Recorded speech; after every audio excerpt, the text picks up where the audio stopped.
Mesdames, Mesdemoiselles, Messieurs, bonjour. Merci. Nous sommes ici réunis autour des premiers congés payés. On a un petit peu oublié cette période-là, madame? On ne se souvient plus très bien ce qui s'est passé, monsieur? On a tout effacé. Plus d'histoire, plus de récits. On est devenu idiot. On ne comprend plus rien. On est devenu débile. C'est ça. C'est la débilité généralisée. Tous débiles. Vous débile, moi débile, elle débile, tout le monde débile, hein? C'est ça? Bonjour, madame débile. Bonjour, monsieur débile. Bonjour, les débiles. Monsieur Paul, ça va pas d'engueuler comme ça le public? Et, ça se voit que c'est pas vous qui tractez toute la journée, depuis un mois, par grande chaleur ou par temps de pluie, monsieur Paul. Et puis vous ne vous êtes même pas présenté. Enfin, ça ne se fait pas, enfin. Et si j'étais vous, je commencerais par me présenter. Oh, ça, c'est juste. Et oui, c'est juste. Bon, je m'appelle Monsieur Paul, je suis conférencier et féru d'histoire, et par ailleurs, je suis l'auteur de l'ouvrage paru chez Fayard, 1936, Histoire des congés payés. Et moi, je m'appelle Vroom. C'est facile à retenir, c'est comme les mobilettes. Bon, Vroom, vous avez préparé les photos, comme je vous ai demandé? Oui, j'ai tout préparé. Et vous avez fait attention au titre? Eh bien oui, je crois. Bon, bah alors, sortez la télécommande. Quoi? Bah la télécommande, elle est là. Ah oui.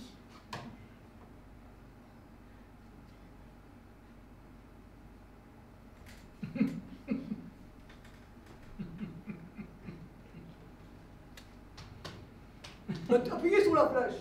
Ah oui, ah oui.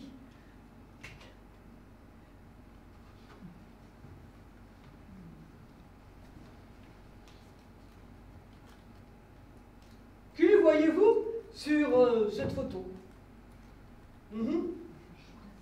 Débile? Alors?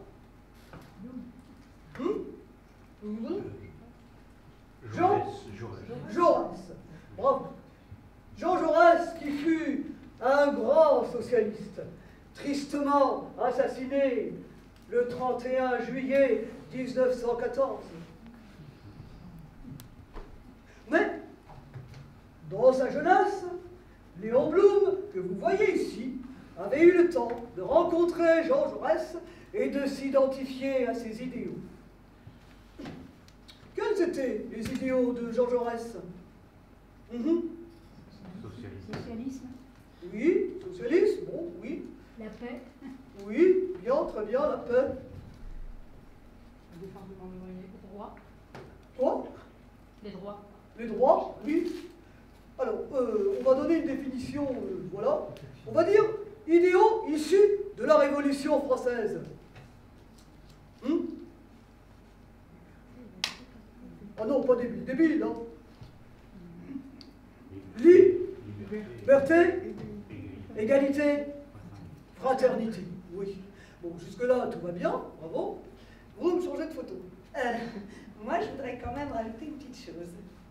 Vous savez que Blum, dans sa jeunesse, était très aimé des femmes. Eh ben oui, son côté dandy, poète, son côté romantique, amoureux, c'était un grand chroniqueur d'art. Et puis, toutes les femmes étaient vraiment folles amoureuses de lui. Et lui, il aimait beaucoup une femme. C'était sa maman. Et en cela, l'histoire de la pomme est très importante. Je peux vous la raconter, monsieur Paul, vous la connaissez, l'histoire de la pomme? Ben moi, je connais l'histoire de 2 pommes. Alors c'est... Ah non, c'est pas 2 pommes. Non, c'est une pomme. Bon, écoutez, vous, une pomme, on la racontera plus tard. Allez, changez de photo. Ah bon? Bon, bah d'accord. Bon, ici, nous voyons Léon Blum, qui n'est plus ce jeune homme que toutes les femmes adulent. Il doit avoir 56 ans et il vient de remporter les élections.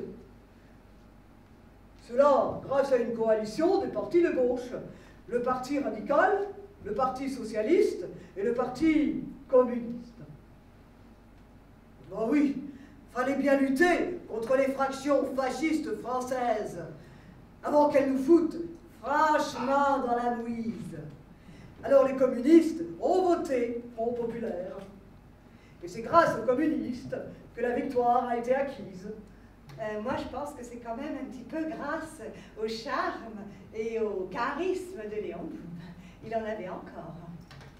Blum, le charme, que font les hommes ensemble? Ils forment une unité. Il commence les confrontations, les contradictions, les problèmes, la gestion de la libido, les querelles intérieures.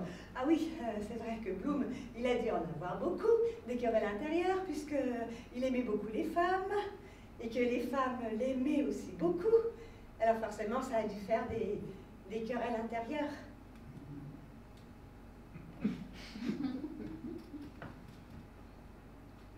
Bon, écoutez-vous. Soit vous me laissez parler des congés payés, soit moi j'arrête. Voilà, immédiatement. Eh mais attendez, monsieur Paul, j'ai quand même un peu le droit de dire ce que je veux, hein. C'est quand même moi la marionnettiste. Peut-être, mais c'est moi qui sais. Ah bon? Ah bon? Bon, bah d'accord. Bah alors moi, je me la coince. Bon, parlons des conditions sociales de l'époque. Celui qui ne dirait pas qu'elles n'étaient pas franchement rutilantes, que les salaires étaient misérables, les tensions à bloc et les rendements insupportables, ben, ne pourrait pas poursuivre cette conférence. Eh mais monsieur Paul, pourquoi vous dites celui qui ne dirait pas? Puisque justement, vous le dites. C'est une tournure de phrase. Ah bon? Une tournure de phrase? Ben oui. Ah. Bon, changez de photo. Oui, ça, je m'en souviendrai.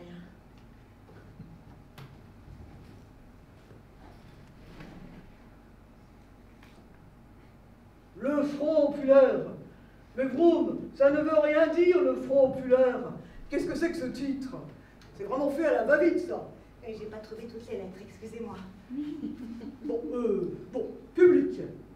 Saviez-vous qu'à peine le Front populaire est élu aux élections, une grève sans précédent se déclare en France?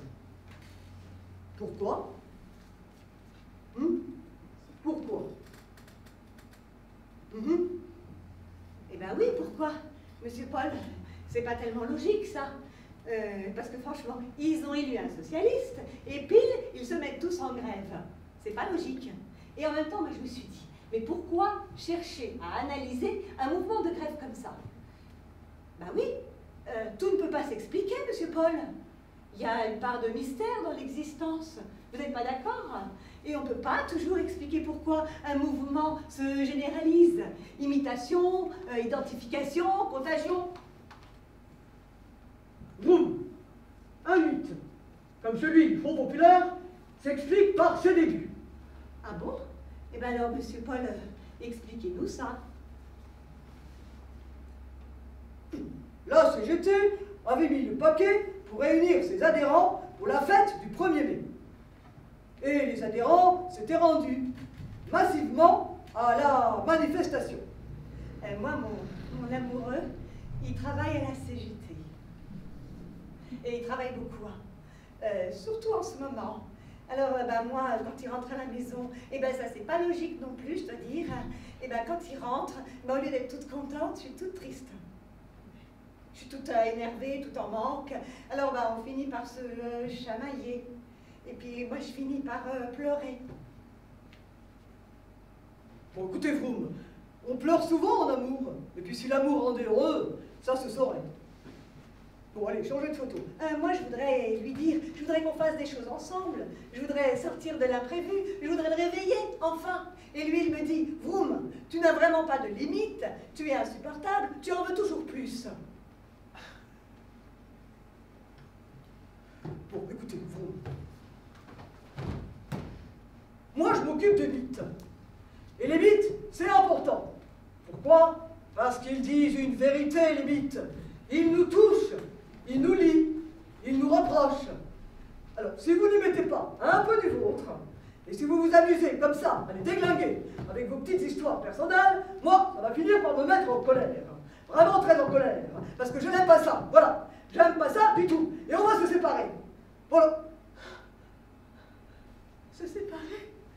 Non, monsieur, pas, j'ai pas envie qu'on se sépare. Non. Je veux qu'on se sépare. Bon, qu'est-ce qu'il y a, vous? Je suis fatiguée. J'avais la réunion, tout ça. Bon, vous, on est en plein spectacle. Qu'est-ce qui vous arrive?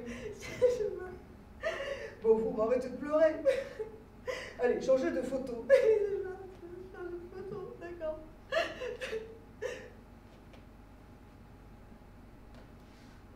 Oh, grève. Mais vous, grève, ça s'écrit pas comme ça. Ça n'a pas de chapeau, grève, sur le E. Mais c'est joli quand même. Vous avez voulu dire rêve. Grève, rêve. Ben oui, c'est joli. Parce qu'on rêve tous. On rêve et on dort. On dort et on rêve. Tout le monde rêve, tout le monde dort. Vous êtes un peu poète, vous. Bon, c'est pas mal. Allez, on arrête de pleurer. On continue la conférence. Détachez-vous, oui, voilà, très bien. Voilà. Ça va mieux? Bon. Certains ouvriers, suite à la manifestation du 1er mai, se sont fait licencier pour abandon de poste. Et c'est pour lutter contre ce licenciement que dans une petite usine de fabrication d'avions, une première grève se déclenche. Et en 15 jours, toute la France est en grève. La métallurgie et les autres secteurs de l'industrie, le secteur public et le secteur privé. Il y a bientôt 2 millions de grévistes. Et tout ça généré par une véritable conscience ouvrière qui s'oppose au capital. Et puis, il y avait un truc nouveau dans ces grèves. Les ouvriers, ils ont occupé les usines. On s'est mis à manger, à dormir, et puis on s'est mis aussi à danser, à faire de la musique, à faire des tournois, des spectacles, des lectures, et tout ça, et du cyclisme, des courses à pied. Mais il y avait des règles très strictes. Ils ont instauré des piquets de grève, et premièrement, vous respectez les machines. Eh oui. Et puis il faudrait dire aussi au public que ces grèves, elles ont été appelées les grèves de la joie. Ah oui, les grèves de la joie. Ah non, mais monsieur Paul, moi je voudrais aussi dire que ne faut pas confondre les grèves de la joie avec les grèves de la joie. C'est pas pareil. C'est pas les grèves de la joie, mais c'est les grèves de la joie. Tu comprends pas? C'est pas les grèves de la joie. Tu fais la grève de la joie aujourd'hui. C'est les grèves de la joie. Comme un monsieur qui s'appellerait de la joie. C'est les grèves de la joie. Bon, changez de photo, vous. Oui.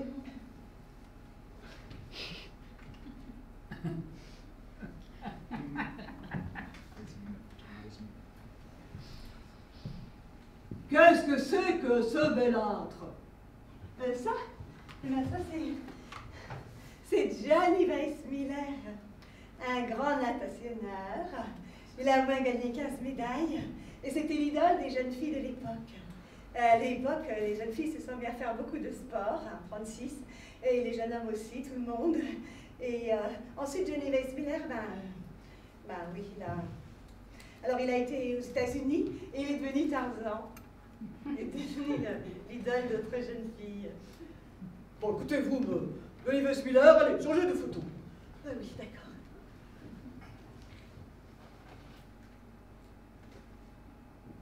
Bon, alors, ici, nous voyons une femme qui apporte un pique-nique à son mari.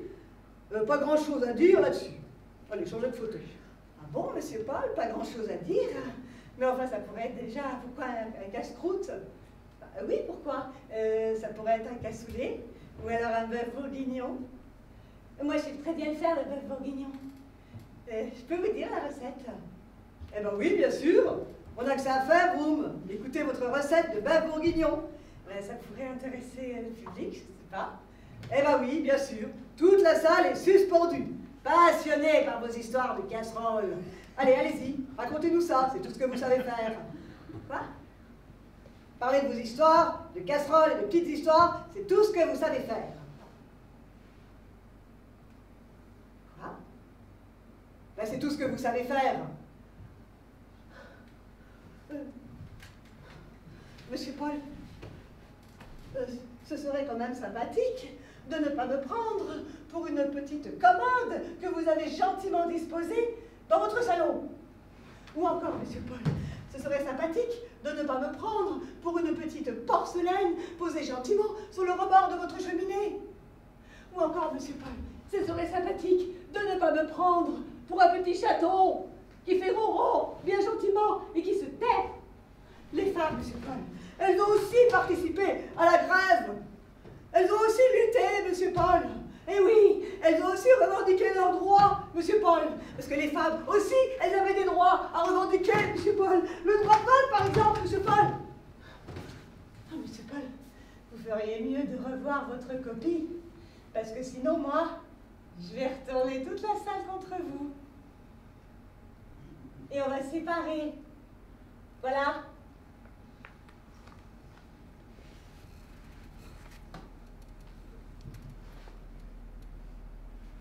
Vous faites la gueule? Monsieur Paul, vous faites la tête? Pour si peu? Oh non, monsieur Paul, s'il vous plaît, ne partez pas. Ne partez pas, monsieur Paul. Je m'excuse. J'ai pas été très aimable. Je m'excuse, monsieur Paul. Non, monsieur Paul, s'il vous plaît. J'ai pas le sens des proportions. Excusez-moi. Non, monsieur Paul, regardez. Regardez, j'ai fait une petite photo pour vous. Ah, des hommes qui dansent ensemble pendant la grève. Regardez, monsieur Paul. Oh, monsieur Paul, regardez, j'ai mis une petite photo des femmes qui dansent ensemble aussi. C'est très séparé. Non, non, monsieur Paul, monsieur Paul. Monsieur Paul, je sais, je vous ai aussi préparé une petite surprise. Monsieur Paul, regardez, un petit canard. Monsieur Paul, c'est un jardin extraordinaire. Il y a des canards qui parlent anglais. Monsieur Paul, vous chantez drôlement bien.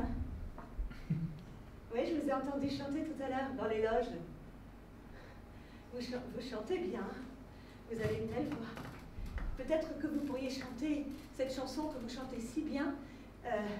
La chanson que je vous ai entendu chanter tout à l'heure. La chanson que les gens ont chantée depuis tous les temps et qu'ils ont recommencé à chanter en 1936. Peut-être le public pourra la chanter avec vous. Ouais. Chantez-la nous, s'il vous plaît, monsieur Paul, chantez-la nous. Quand nous chanterons le temps des cerises, et gai rossignol, et merle moqueur seront tous en fête. Les belles auront la folie en tête, et les amoureux du soleil au cœur. Quand nous chanterons le temps des cerises, siffleront bien mieux les merles moqueurs.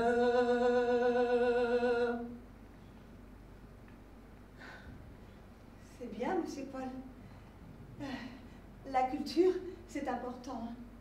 Et celui qui ne dirait pas qu'en 1936, pour la première fois, il y a eu un ministère des loisirs et de la culture ne pourrait pas poursuivre cette conférence. Oui, ça, c'est juste. Et celui qui ne dirait pas non plus que pour la première fois, il y a eu 3 femmes au gouvernement ne pourrait pas poursuivre cette conférence. Oui, ça, c'est juste aussi. Et celui qui ne dirait pas, celui qui ne finirait pas cette conférence, ça ne peut pas être vous, monsieur Paul. S'il vous plaît, allez, monsieur Paul. Allez, monsieur Paul, s'il vous plaît, finissez cette conférence. Bon. Alors, changez-moi cette photo. Oui. Matigot, Vroom, encore une de vos blagues? Eh ben, j'ai pas trouvé toutes les lettres. Alors, la nuit du 8 juin 1936, un mois après que Blum ait investi le gouvernement, il réunit les patronats, les syndicats et le gouvernement et il signe les accords de Matignon, les fameuses lois mythiques du Front populaire. Et quelles étaient-elles? Augmentation de salaire et absence de sanctions pour les grévistes et création des conventions collectives. Deuxièmement, la semaine de 40 heures. Parfois, elle était déjà à 48 ou même 50. Et enfin, 15 jours de congés payés pour tous les salariés. Les ouvriers, pour la première fois, ont 2 jours de congés dans la semaine. Ils ont même appelé ça la semaine des 2 dimanches. Et pour la première fois aussi, les ouvriers partent en vacances. C'est vélo à gogo, tandem et je t'aime. C'est pique-nique et avec Ginette et découverte de la Marne. Oui. Et d'ailleurs, moi j'ai une très belle photo, monsieur Paul. Encore des bellâtres, Vroom? Oui. J'aimais bien parce que, enfin, on pouvait voir des choses. Oh, Vroom, vous me faites mal, là. Oui, désolé. Oh, désolé, monsieur Paul. Oh, monsieur Paul, vous connaissez la belle équipe? Ben oui, bien sûr. Et vous savez qui jouait dedans? Ben c'est Gabin, bien sûr. Ah, Gabin, je l'adore. C'est un acteur que j'adorais. Parce qu'il pouvait tout faire, tout interpréter, tout jouer, tous les rôles, tous les hommes. Et ça me plaît qu'il puisse faire tous les hommes. Parce que comme ça, je peux aimer un homme qui est en fait tous les hommes. Bon, écoutez-vous. J'ai ma dignité. Je vais vous laisser avec Gabin, et moi je vais partir. J'ai fini ma conférence, voilà. Je voudrais quand même signaler qu'une certaine presse de droite, ainsi qu'un certain patronat, n'a eu de cesse de calomnier le Front populaire avec des propos brutaux et parfois même antisémites envers la personne même de Léon Blum.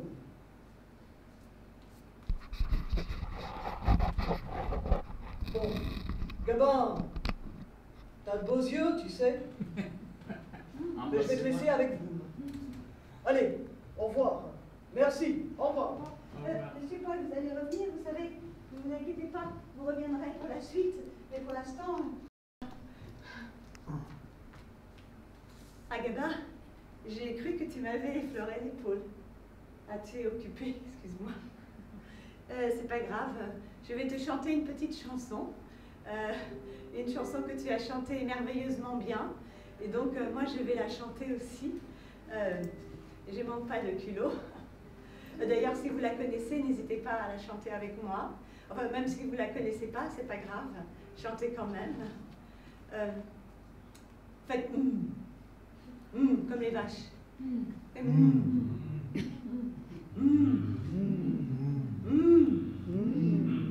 Oui, beau troupeau de vaches.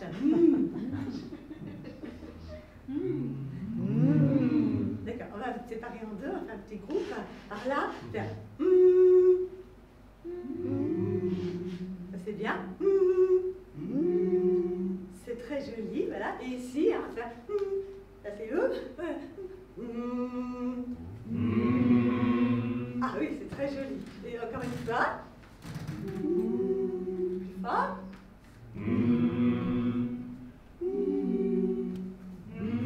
Très bien.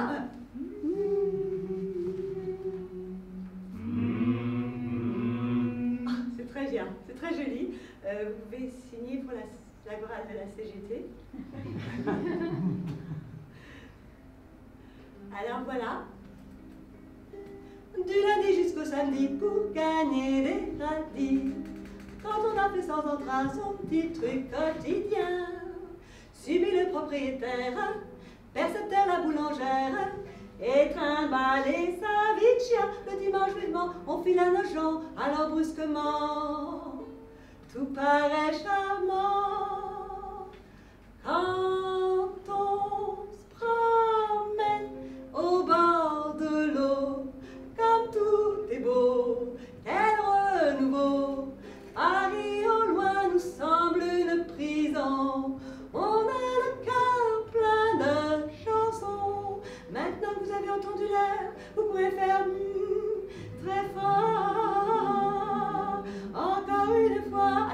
partiront avec moi. Quand on se promène au bord de l'eau, quand tout est beau, quel renouveau. Paris au loin nous semble une prison. On a le cœur plein de chansons très jolies. L'amour des fleurs nous met tout à l'envers. Vous voulez pas que je vous raconte l'histoire de la pomme? Si. Oui. Si, parce que c'est pas n'est pas là et Gabin ne dira rien. Alors voilà. La mère de Bloom avait eu 5 fils. 5 filles, c'est pas mal. Et Bloom était très proche de son petit frère René. Et quand la mère de Bloom donnait des pommes à ses enfants, elle ne leur donnait pas une pomme en entier, mais elle coupait la pomme en 2 et elle donnait à chacun une demi-pomme, plus la demi-pomme de la demi-pomme de l'autre. Ce qui fait que s'il y avait une pomme pourrie dans le cajot, ou dans les 2 pommes, eh bien, parce que vous savez, ça peut exister, qu'il y ait une pomme pourrie dans un cajot.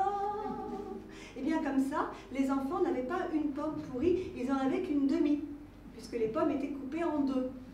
Donc, s'il y avait 2 pommes pourries, enfin les 2 pommes, eh bien, parce que vous savez, ça peut aussi exister, qu'il y ait 2 pommes pourries dans un cajot. S'il y avait 2 pommes pourries, ça marche moins bien. Mais c'est comme ça que Bloom dit que très jeune, depuis sa plus tendre enfance, sa maman lui avait insufflé son socialisme d'enfant. Et oui, parce que il n'a pas de raison pour qu'une personne ait une pomme pourrie et une autre personne n'ait pas une pomme pourrie. C'est pour ça qu'elle coupait les pommes en 2. Et au fond, c'est ça, la justice.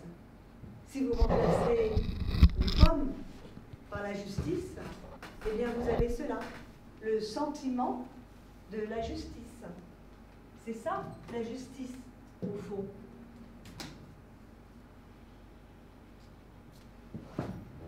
Parce qu'il n'y a pas de raison pour que certaines personnes puissent partir en vacances et d'autres non. Et les congés payés, c'était une forme de justice. Moi, j'aurais bien voulu savoir ce qu'ont pensé les gens quand ils sont partis en vacances. Qu'est-ce qu'ils ont pensé dans leur fort intérieur? Qu'est-ce qu'ils se sont dit intimement? Est-ce qu'ils ont été contents, pas contents? J'aurais bien aimé les interviewer.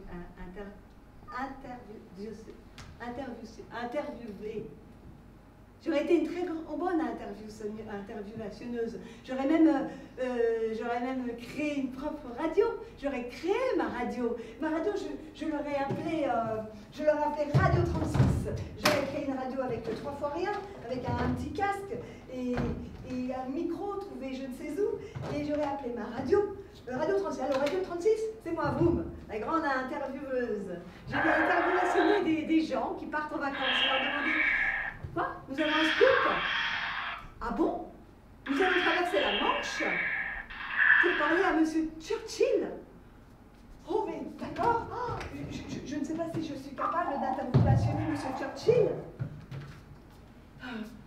Bonjour, mademoiselle. Bonjour, Monsieur Churchill. Je voudrais vous questionner. Je suis très heureux de vous voir aujourd'hui. Merci. Moi aussi, je ne vous vois pas, mais... Écoutez. Oui. Je suis en train de revoir le discours que je vais faire demain au Parlement à Londres. Oui. Je vous suggère d'écouter ce que j'ai à dire et vous aurez votre réponse. Ah, je dois écouter.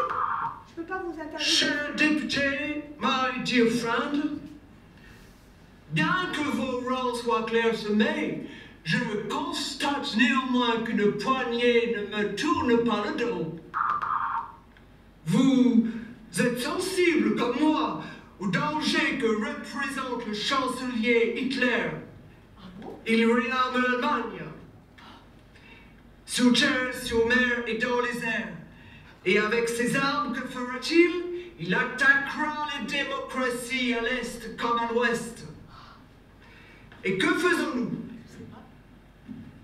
La France accorde des congés payés à ses salariés, et nous les Anglais, nous nous soucions d'accroître les avantages sociaux de notre population. Mais ça c'est bien, monsieur Churchill. Mais que seront les congés payés?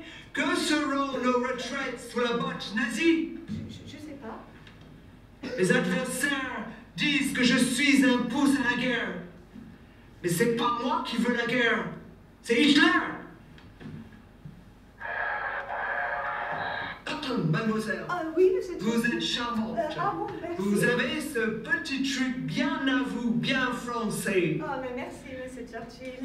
Je vous souhaite de très bonnes vacances, si je peux me permettre. Reste en vacances. Au revoir, mademoiselle. Au revoir, monsieur Churchill. Au revoir. Bon, monsieur Churchill n'est pas très... Bon, interviewationnons maintenant un ouvrier. Il s'appellerait Léo. Il nous viendrait d'ici les Moulineaux. Peut-être non, il nous viendrait de Newport. Il serait un ouvrier métallurgiste. Il aurait travaillé il a 14 ans.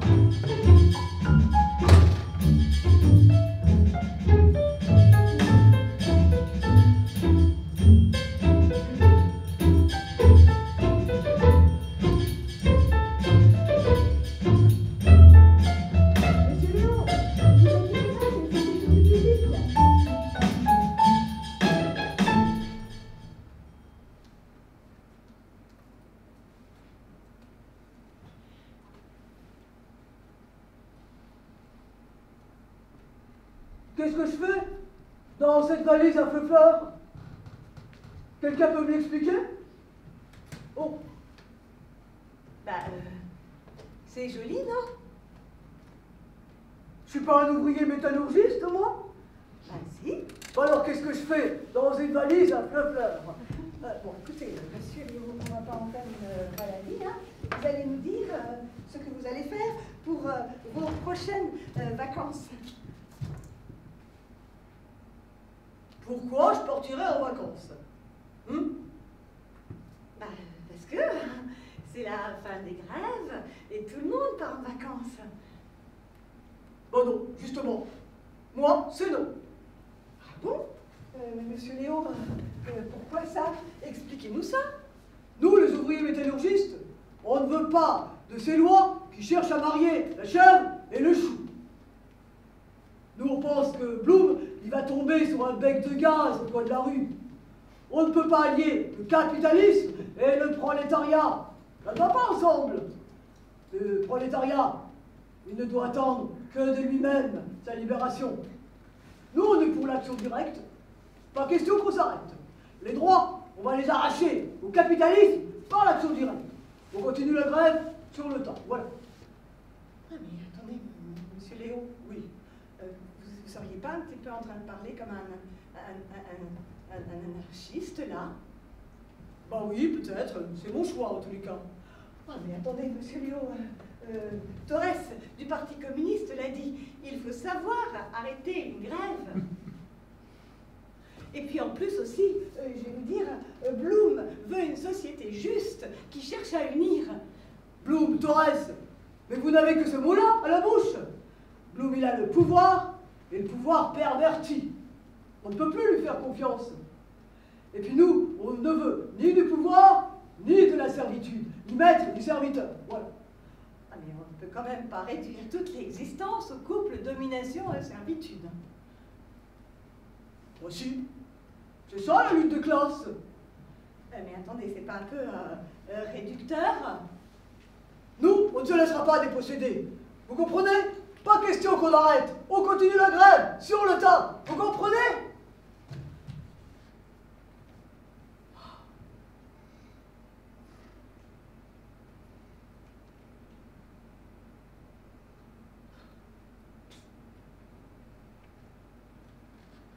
Léo, Oui. vous avez déjà vu la mer? Bah oui, je l'ai déjà vu. Ah bon? Où ça?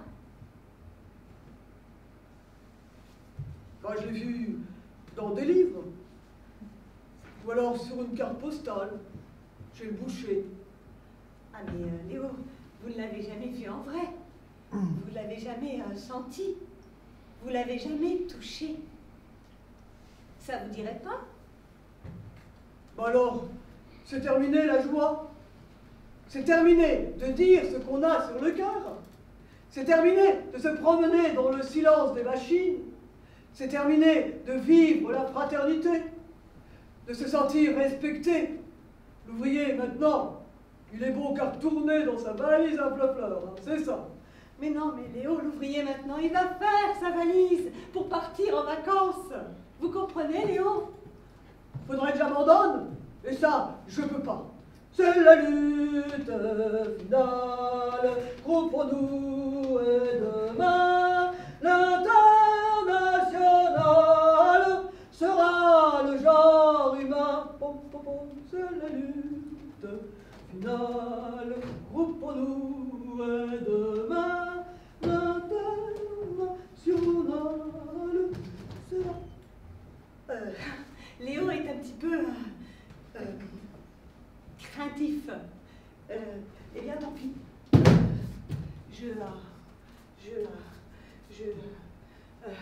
Nous allons interviewer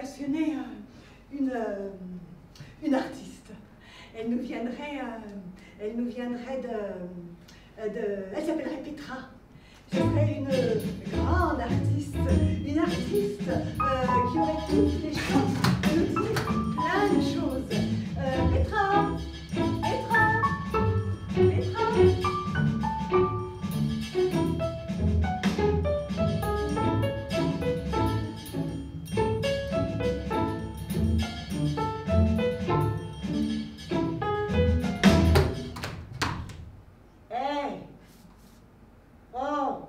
Attention là, fragile, objet d'art.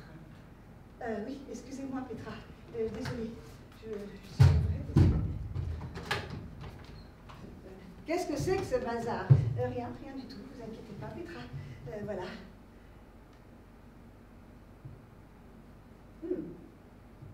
Bon, alors maintenant Petra, vous allez nous dire ce que vous allez faire pour vos prochaines vacances. Cela aiderait beaucoup notre émission de radio. Aider? J'ai une gueule d'aider, moi, peut-être. L'art, c'est le grand chemin de la solitude. On crie, on chie, on rate, on pète ce petit truc que l'on ne retrouvera jamais. C'est très bien dit, Petra, mais ce n'est pas très gentil de ne pas vouloir aider. Moi, quand on me demande d'aider, j'aide.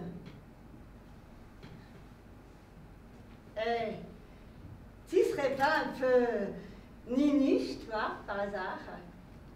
Je sais pas. Moi, mon théâtre, c'est celui qui déchire les entrailles.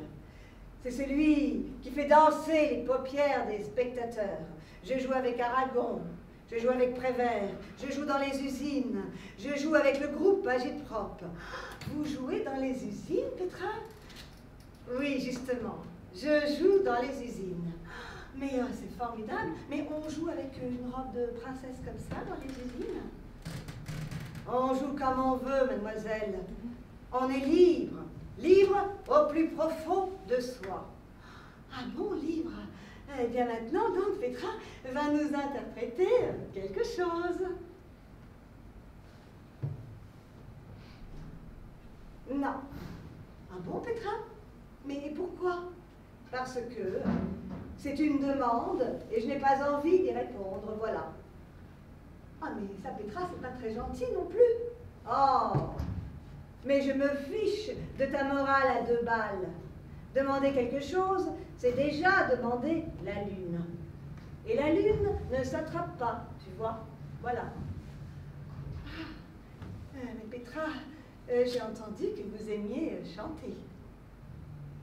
Oui, c'est vrai. J'aime chanter. Et donc, vous pourriez nous chanter quelque chose. Oui, je pourrais vous chanter quelque chose. La chanson de Maki, par exemple. Oui, d'accord. Oui, bah, ça tombe bien, je l'ai en playback. On va la chanter ensemble. Ensemble? Oui, oui, ensemble.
C'est tout. Au revoir.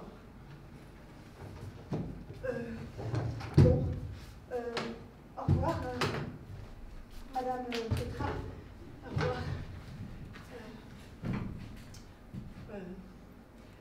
Attribuez mon surnom maintenant une jeune fille. Elle s'appelle Peggy. Elle nous viendrait du sud. Elle nous viendrait du sud. Peggy! Peggy!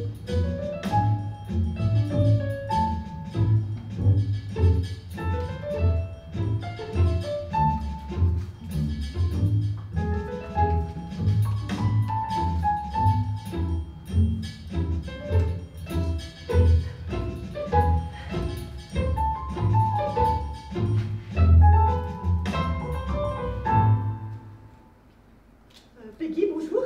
Nous aimerions vous demander ce que vous allez faire pour vos prochaines vacances.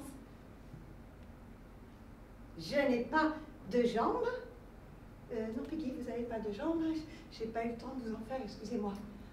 Eh bien, moi, je ne veux pas continuer si je n'ai pas de jambes. Allô, près de 36, Peggy veut des jambes. Qu'est-ce que je fais? Ah bon, d'accord, ok.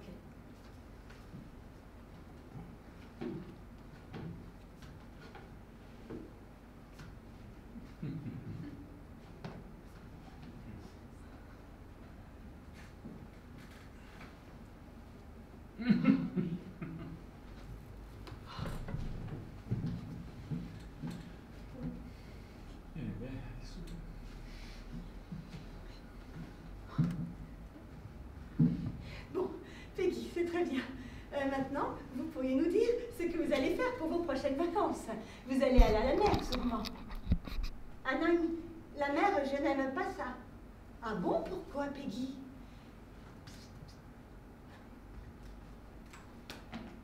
Je ne sais même pas nager. Mais Peggy, c'est pas grave. On peut vous apprendre. Qu'est-ce que vous allez faire pour vos prochaines vacances? Je vous ai dit, je n'aime pas la mer, voilà. Ah bon, mais dites pourquoi alors? Eh bien, j'ai peur du fond de l'eau. Ce trou noir, il m'attire et en même temps, il me fait peur. Il m'attire et il me fait peur. C'est comme le vertige, mais à l'envers, dans l'eau. Ah bon, Peggy? Bon. Et au fait, quelle heure il est là? Il faut que j'y aille. Je vais me faire engueuler. Et racontez-nous ça, Peggy. Pourquoi? Eh bien, à la ferme agricole, là où travaillent mon père et mes frères, ils ont débrayé. Ils se sont tous mis en grève. Et je peux vous dire, la grève, ça donne faim. J'en sais quelque chose, c'est moi qui fais à manger. Et mon père et mes frères, quand ils ont faim, ils sont pas commodes. La dernière fois, on peut enlever le micro là? Ah oui, d'accord. La dernière fois, il y en a un, il a jeté mon poisson rouge dans l'eau des cabinets. Et je l'aimais bien, mon petit poisson rouge. Dans l'eau des cabinets? Et ça a fait pchit, la chasse d'eau? Mais la chasse d'eau, on n'a pas de chasse d'eau, nous. Bon, allez, il faut que j'y aille. Il faut. Eh, vous me laissez vos jambes? J'aimerais bien m'inscrire au Miss Sud. Ça m'irait bien, les jambes comme ça. Non, Peggy, vous ne pouvez pas garder mes jambes. C'est pas possible. J'en ai besoin de mes jambes, Peggy. Voilà.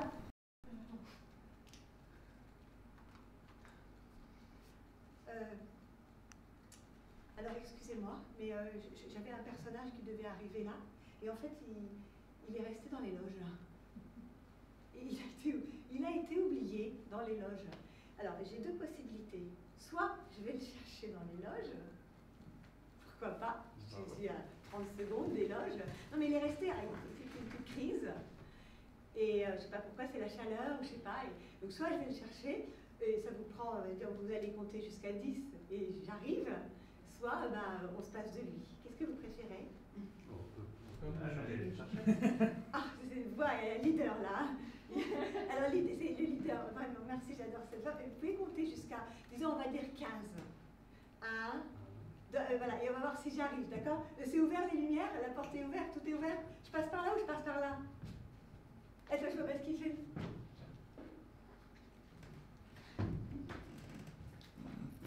Tada! Alors, allez, 1, 2, 3, 4, 5, 6, 7, 8, 9, 10, 11, 12, 13, 14. Wow.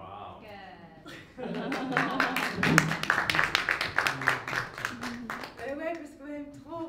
Elle s'appelle Germaine. C'est une paysanne. Et alors, elle est, voilà, ça fait Germaine, quoi. Et il fallait qu'elle dise quelque chose, parce que sinon elle m'aurait fait tout un scandale. Germaine!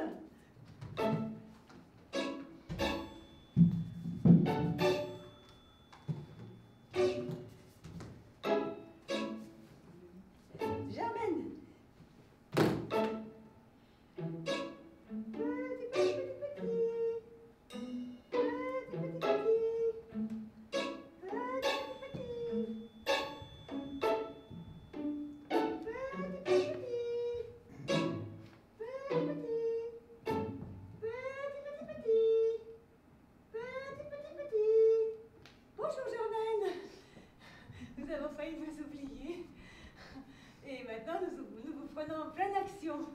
Formidable. Bon, Germaine, que pensez-vous des prochains congés? Qu'est-ce que vous allez faire pour vos vacances?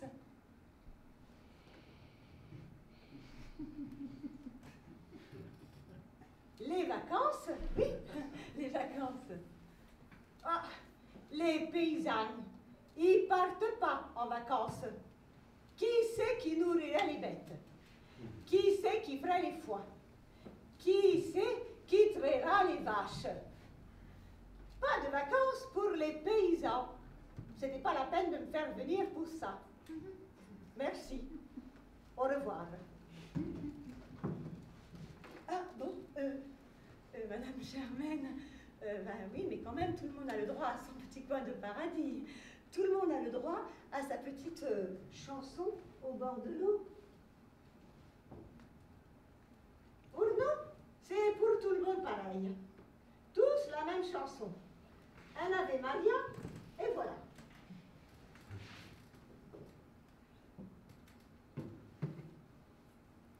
Paraîtrait que le Bloom, il habiterait dans un château, avec des laquais en culottes courtes. Il paraîtrait aussi qu'il dînerait dans des assiettes plates. C'est-il vrai, ça? Non, je crois pas. On passe à la radio, là? Oui, Madame Germaine, passez à la radio.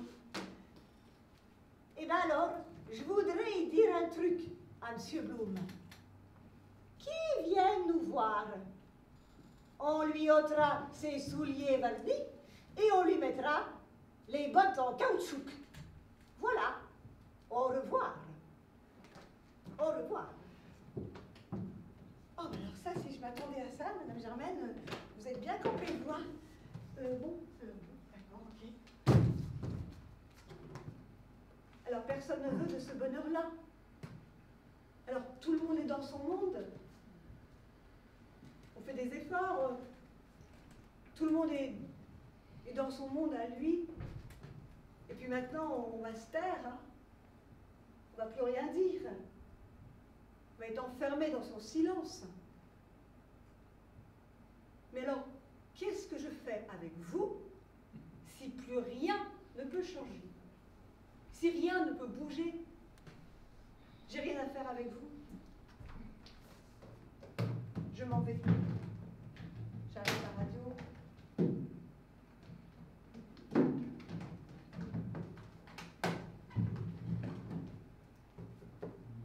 On y croyait au bonheur. On y croyait au droit. Bloom aussi, il y croyait au bonheur.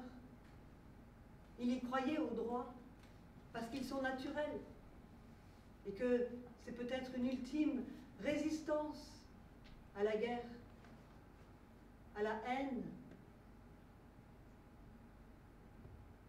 Mais vous ne voulez rien en savoir. Vous ne voulez rien en savoir des guerres qui se trouvent à votre porte.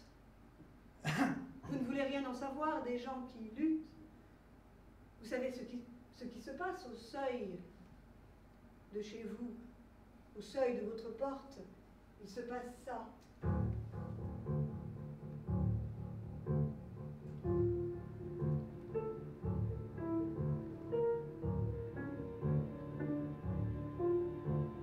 Vous avez entendu? Ça cogne à la porte. Ça tambourine. Vous avez entendu? Le nationalisme mortifère qui tue et qui en a le pouvoir. Vous avez entendu les pulsions débridées, la brutalité déchaînée. Vous avez entendu les hommes persécutés, déplacés, martyrisés. Vous avez entendu les livres brûlés. Vous avez entendu les guerres déclarées. Vous avez entendu les heures sombres se profiler.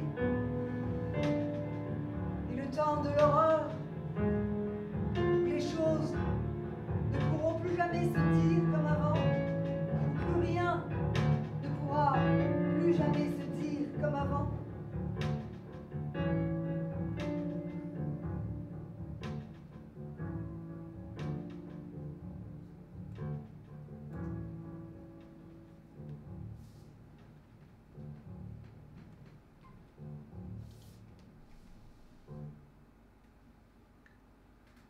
C'est maintenant qu'il faut vivre.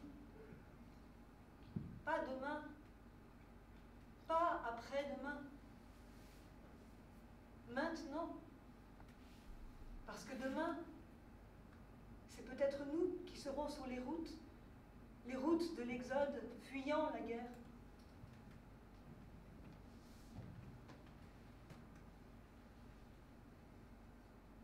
Je ne peux pas vous laisser refuser ce bonheur-là. Il faut que je trouve quelque chose.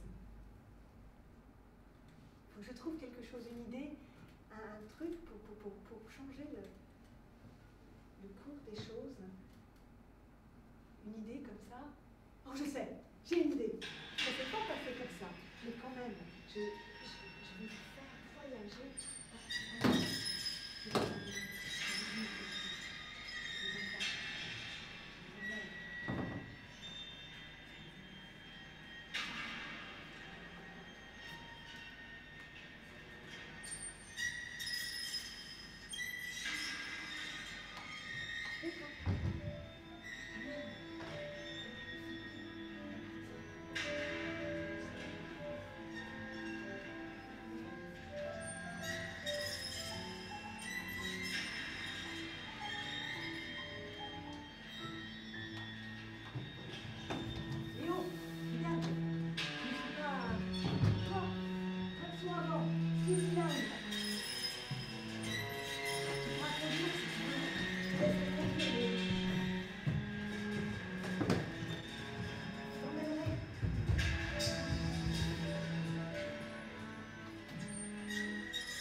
comme si j'avais été enfermé dans un tombeau toute ma vie. Ensuite, j'ai oublié mon maillot de bain. Eh ben tant pis, je vais patauger dans les vagues. Quoi, monsieur? On a de la chance d'être en vacances? Mais c'est pas de la chance, monsieur. Les congés payés, c'est un droit, que ça vous plaise ou pas. Et madame, on a installé une baignoire sur la plage pour ne pas avoir affaire à la même eau que nous. Eh ben c'est du bon ça. Tiens, là la famille Martin. Oh, moi je savais pas que vous seriez là. Attendez-moi, on va boire un petit verre ensemble. On va voir à la vie. Moi je suis heureux de vivre. À la vie. Je bois à la vie.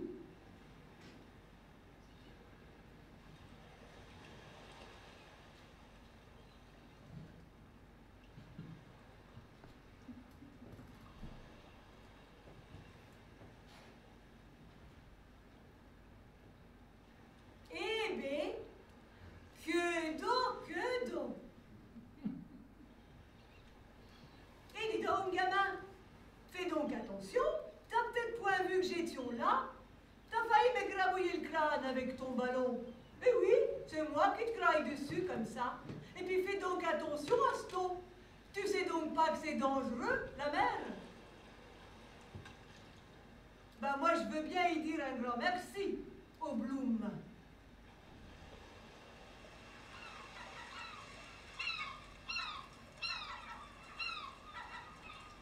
Eh bien, les demoiselles, on s'embête pas, hein? Tout le monde y voit leurs jambes, tout le monde y voit leurs bras. Eh bien, chez nous, on fait pas tant de simagrées, on se couvre et on met un chapiot. Et dis donc, la Marie-Jeanne là-bas, avec sa bouée qui sait point nager, si sa bouée se retourne, elle va voir le fond, celle-là. Les vaches, ça sait point nager, mais ça sait marcher. Pour se promener sur la plage. Tiens, je m'en vais donc me renseigner. Y a-t-il des vaches qui se promènent sur la plage? Et, monsieur, vous ne sauriez pas s'il y a des vaches qui se promènent sur la plage? Parce que moi, j'ai des vaches. Monsieur.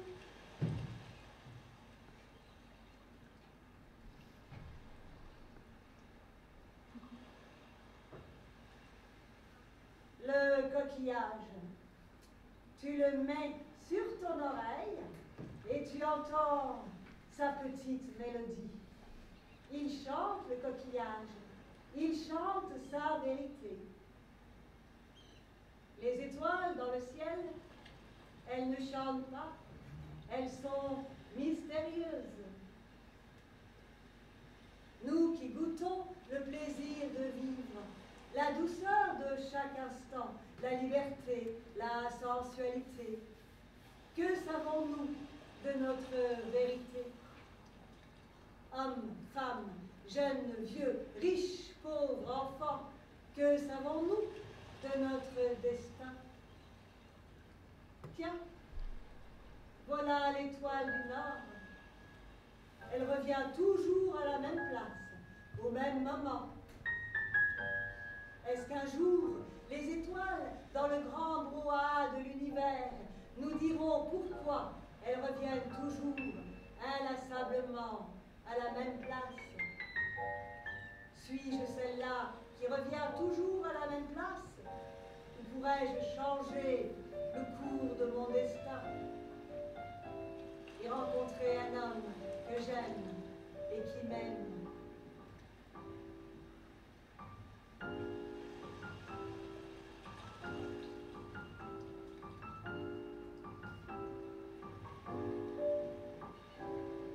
Et puis, d'un beau jour, par un grand soleil d'or, est venu celui que j'attendais.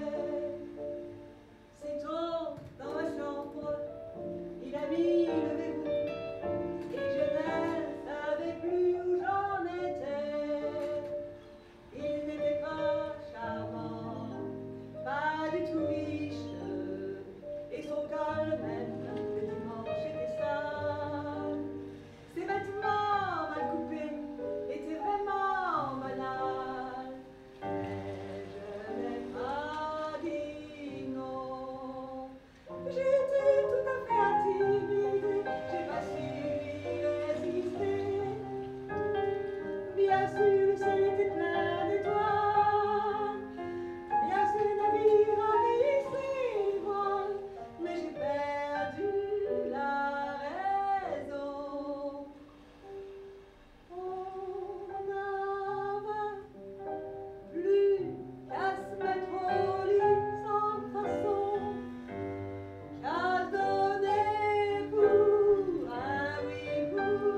t'aime.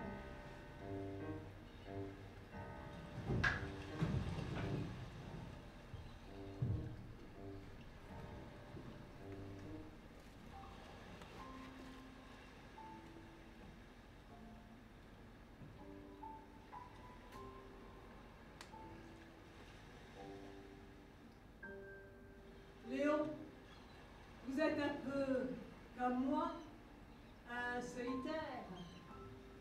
Bon, ouais. Et est-ce que deux solitaires peuvent rencontrer l'amour, Léon? Oh, bah ouais.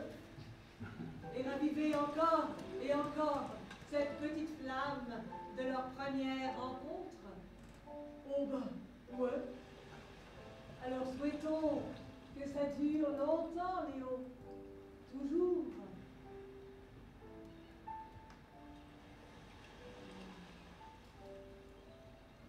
Bah Léon, qu'est-ce qu'il y a? Je vous ai blessé. Bah non, mais regardez, c'est que les vacances sont bientôt finies. On était là, dans ces valises, il y a 15 jours. Et maintenant, va falloir qu'on y retourne dans les valises. Changeons notre destin, Léo. Ben ouais, mais comment? Soyons libres. Restons là où nous sommes heureux, en vacances. Oh ben Vroom, elle va pas être d'accord. Vroom, elle n'est pas là. Et quand elle rentrera, on lui dira, nous on est libres.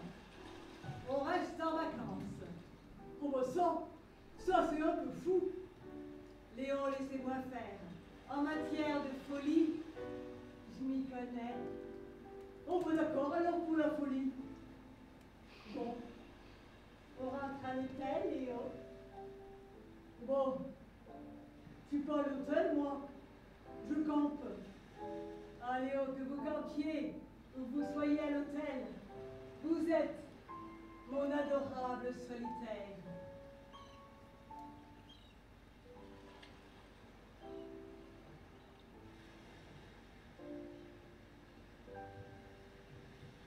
Léo, vous savez, pour moi, l'amour, c'est 1 plus 1 égale 3.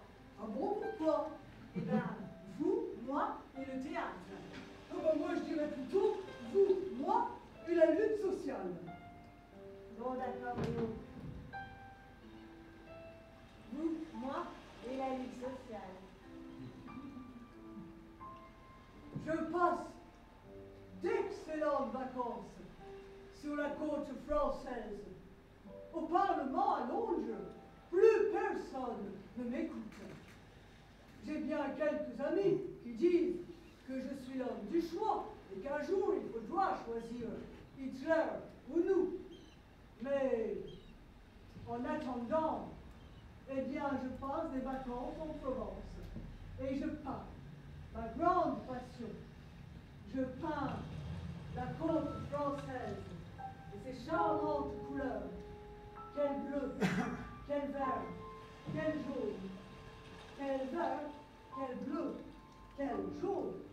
Voilà la question. Quel jaune? Voilà la question.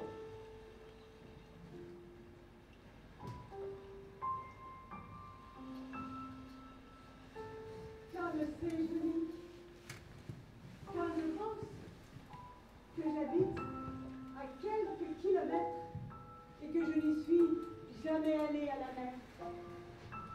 Tiens, ça me rappelle cette nuit, j'ai fait un rêve. J'ai rêvé de mon petit poisson rouge. Il tombait dans un trou et il voulait m'entraîner avec lui. Mais moi, je ne voulais pas.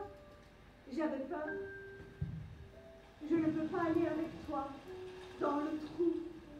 Mon petit poisson, c'est un trou trop intime, trop profond, trop violent. Un trou qui me parle une langue d'une mauvaise rencontre. Un trou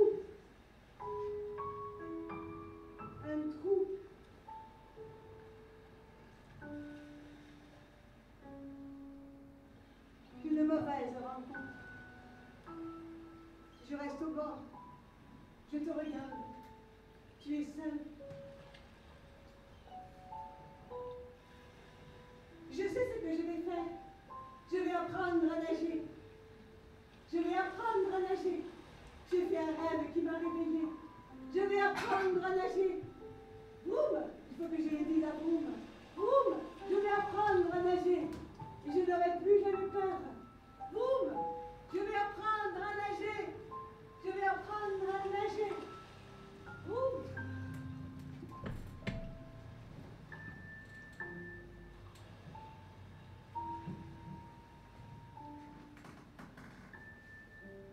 Et voilà. Tout le monde est parti en vacances et tout le monde a été heureux. Bon, ben, on va finir la conférence. Alors, ce qu'on voudrait vous dire, c'est que ces premières vacances, eh bien, elles ont vite été arrêtées à cause de la guerre. Et tout ce qu'on sait, en 1939, c'était déjà terminé. Alors, elles sont restées dans la mémoire des gens, teintées de ce bonheur soudain. Et elles ont été transmises comme ça. En somme, comme une chose perdue, mais très, très, très précieuse. Et cette chose perdue, ce court instant de bonheur, cette impression que l'on garde en soi, qui n'est pas ternie ni abîmée par l'habitude, cette chose qu'on veut pour soi, ce cher souvenir qu'on cherche à retrouver, que l'on veut pour soi, eh bien, c'est ça, l'amour. Et l'amour nous fera toujours courir loin du pire de nous-mêmes, vers ce petit objet de notre désir, ce petit objet perdu, mais très, très précieux. Et si les puissants nous écrasent, toujours quelque chose résistera. Toujours quelque chose sera plus fort. Oui, toujours l'amour résistera. Toujours l'amour sera plus fort.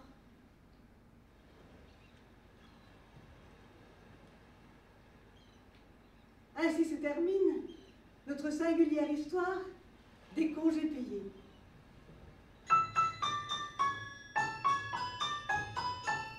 Merci.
De ce festival.